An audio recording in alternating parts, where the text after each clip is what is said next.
Hi, thank you for coming down to see us today. We are running a little bit behind, so we're going to have to go ahead and get started if that's okay. It's fine. Thank you for seeing me today. First of all, could you tell me a little bit about yourself? Sure. In my history of being a manager, I have gained the knowledge and skills that make me a competent manager. Um, I am always willing to put the company's interest above everything else when it comes to managing my team. All right. So why do you want to be a manager? Well, mainly because of the responsibility that comes with the role. I want to be able to be in a role where I have somewhat of a responsibility about influencing the success of the company and my team. I like to be on the go.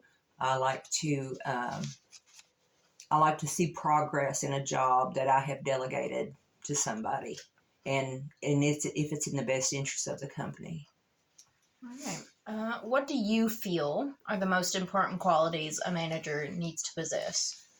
Well, first of all, you have to have strong communication skills. If you can't communicate with your team, they're not going to be able to do the tasks that you've delegated them to do.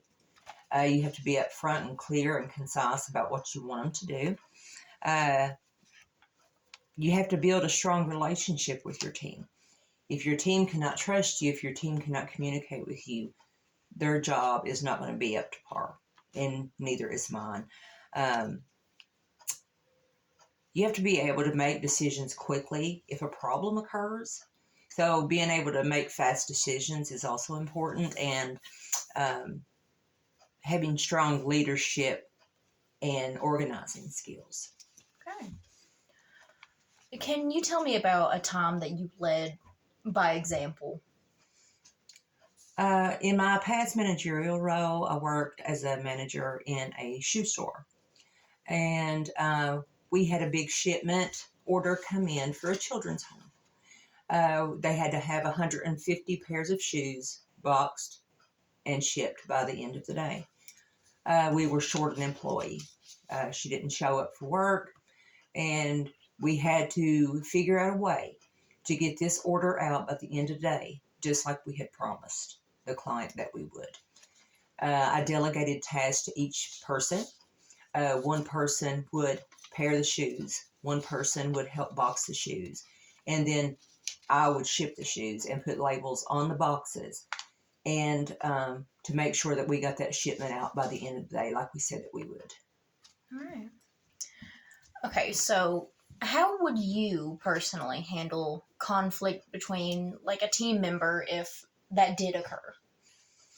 Well, the one thing about me and my managerial style is when I first meet my team, I let them know up front, as clear as possible, what I expect of them. They know the rules and they are clear. These are grown adults. If they have conflict with one another, I expect them to be able to remedy that between them. And if there's no remedy that can be found, then that's when the only time I will step in and find a solution. All right. Can you tell me about a time you had to deal with a difficult employee?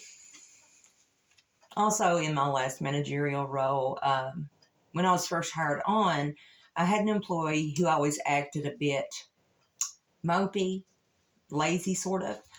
Um, I had to ask him if he would meet with me in private so we could have a little chat because he wasn't getting his tasks done that I had delegated to him in the right amount of time.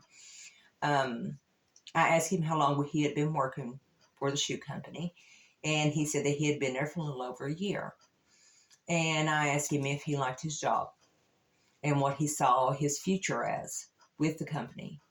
And he didn't really see a perspective on the future with this company because he had social anxiety and he didn't like being upfront, dealing with the customers. So what I decided to do, because he was very intelligent, I knew he had skills, I knew that he was very organized. So what I did is, instead of putting so much pressure on him and having him up front with his anxiety disorder, I decided to put him back in the stock room to where he could stock shelves, organize the shoes, make sure that we had them when a customer needed them. And after about a week or so, I saw a very big improvement in him, and he seemed happier to be coming to work every day. All right. Could you tell me what you feel, what your strengths and weaknesses are?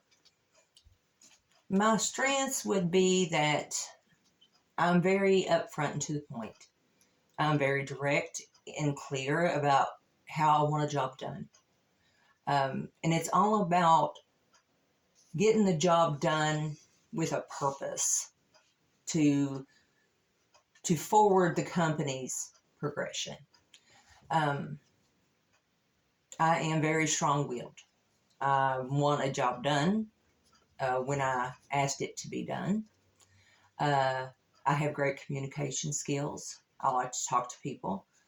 I have great leadership skills. The last job that I was in, we met quota more than once when I was manager there. So very consistent, and I'm good at making decisions when I need to. And weaknesses, I guess I would have to say that I am a little bit impatient in my job. When I want things done on time, I want things done on time. But I am learning, and I'm always willing to grow and learn to be more patient in my job, because I know not all people work in the same way that I do. So it's a growing experience, and I'm always willing to grow and learn. Well, that was very good. Thank you for coming by, and we will be in touch soon. Well, I appreciate your time. You have a good day. You as well. Thank you.